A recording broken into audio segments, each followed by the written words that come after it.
Alright guys, today me as an handstand expert gonna react to the average guy learns handstand in 165 days. I injured my finger from climbing, so I decided to learn the handstand since it doesn't require any pulling with my fingers, and I heard that it's a really good way to improve shoulder stability and balance. So starting from today, I will attempt to learn the handstand until I can hold it for 10 seconds. Okay, a little bit harder than I imagined. Definitely harder than I imagined.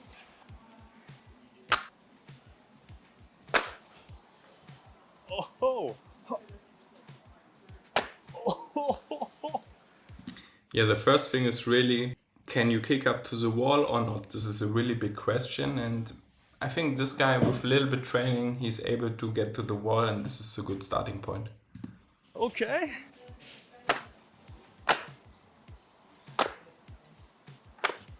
Just always remember, as a beginner or even as an intermediate, the wall is your best friend.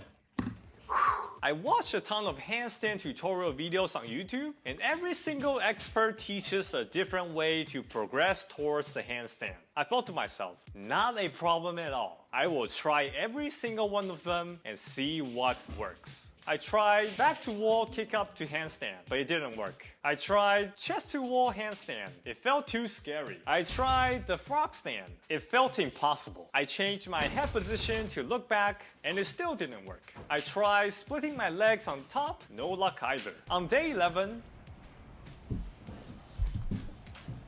oh man, you gotta be careful.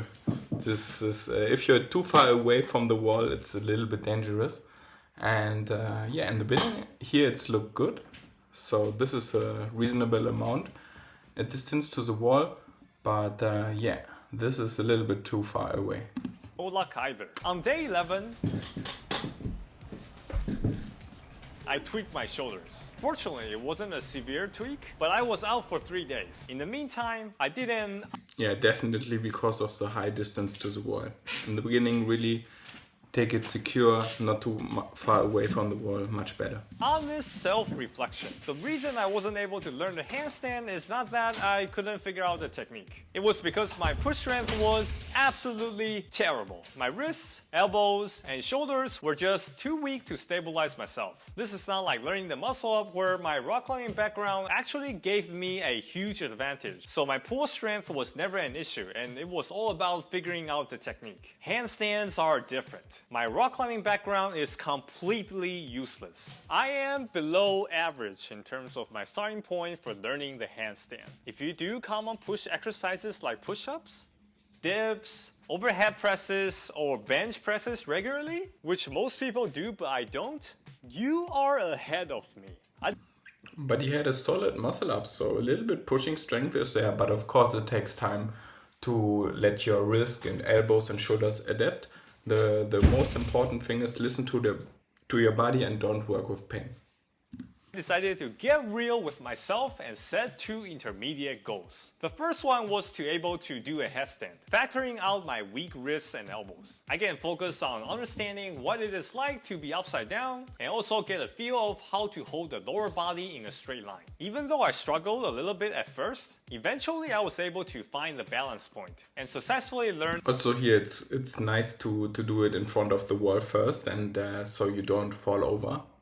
A little bit at them pretty quickly. The second intermediate goal was to able to comfortably hold the elevated pike press for 20 seconds with open shoulders. This was the safest position that I felt comfortable pushing 100% to strengthen my weak wrists, elbows, and shoulders. When I did back to wall handstand, I was unable to open my shoulders, so I could never balance myself. When I did chest to wall handstand, I was too scared to open my shoulders because of the fear of falling. 82 days later, yes, 82 days later. I know some of you might be laughing, but I finally mastered the elevated pike press for 20 seconds. I decided to start working on my back to wall handstand kick-ups again. I immediately noticed a... Yeah, you can see always here like the lower back.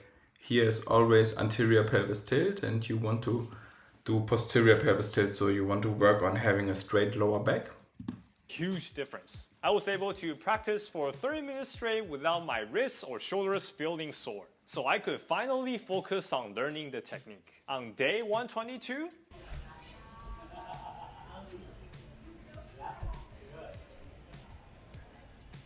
I could finally hold the handstand with the assistance of the wall. Yes, this looks good, but just a little bit more tension in the legs, and this will also transfer to your whole body if you keep your quads engaged, and yeah, this will definitely help with a good tension in the body. Even though the techniques to hold the handstands are repeated again and again on all the tutorial videos out there, for completeness, I will quickly go through them again. Squeeze your core really, really hard. Squeeze your glutes really, really hard. Actively push yourself up instead of just putting yourself on your hands. Look a little bit behind your palms to keep your head in line. Keep your elbows straight. Spread your fingers and balance yourself with the tip of your fingers. However, it was still very difficult. Okay, for me, I just think I don't keep my glutes active really actively. So just when I do posterior pelvis tilt and engage my quads, it's automatically they are naturally engaged. So, for example, if you tilt your hip like this, you can naturally feel how they engage, and this is what I recommend. Like, and also the belly, I don't squeeze my belly, I just gently pull my belly in, so it's a really relaxed position, and handstand should always be easy, relaxed, and when you stand you also don't flex your abs to stand. So it's the same in handstand, you want to be really relaxed, and I think active glutes and active belly I'm not so huge fan of. It's just a side product of a little bit tension in your whole body, but overall with the spreading the fingers and the look, everything else was nice. For me to kick up directly into the right position without the assistance of the wall. So many things had to go right at the same time, and it just seemed impossible. After practicing the direct kick up for a while, I concluded that it was not the way to go because of my limited hamstring flexibility. I was unable to lead with one of my legs straight while keeping the other leg low and straight as the expert on YouTube. Yes, this is why I recommend also to work a lot on your hamstrings flexibility always in your warm-up, and it will benefit you in the long run. Therefore, I decided to shift my focus to the tuck-up. After a few more practices, I got to the point where sometimes it felt like I hit the balance point, but then quickly lost it afterwards. It was very frustrating. In the meantime, I also started to practice in an open space in order to get used to falling. Scary. I continued to practice, and practice. Multiple weeks flew by and I still couldn't seem to make progress. On day 154, I saw Anna, whom I learned later had trained at the San Diego Circus Center, doing a bunch of crazy handstands moves that made my jaw drop. I asked her if she could give me some tips. She was super nice and decided to coach me for a session. During the session, she told me there wasn't any obvious mistake in my technique, but I needed to find an experienced spotter to spot me so I could be upside down for a longer time and learn to find the balance point faster. When I practiced by myself... Yeah, in spotting it's really good, like you want to be passively, so have a little assistance, but you don't want to just always touch the person, and she does it really good here. It's the art of spotting. Notice how she really lightly only touches him, and maybe you can push a little bit down and just let go so the person actively falls and can feel their body in space. For a longer time and learn to find the balance point faster. When I practice by myself with a wall, the wall can only stop me from falling if I overshoot my balance. But if I practice with an experienced spotter, she can give me proper cues from stopping me from falling even if I overshoot or undershoot my balance. Anna also showed me 3 drills called push, block, and save that will help me find my balance point while I was upside down. After 2 days of the session with Anna, this happened.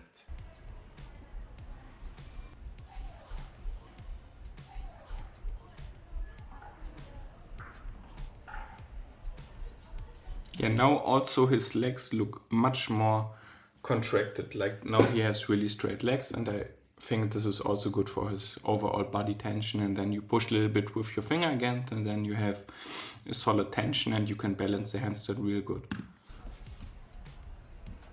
Good job. Ah, yes! But here, just bring it home. Like, just come back to your feet here. Now he overshoots and just bring it home. Don't be greedy.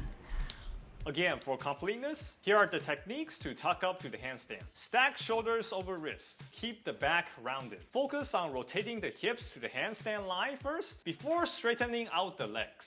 Really good job, and yeah, hopefully you learned something good from this video.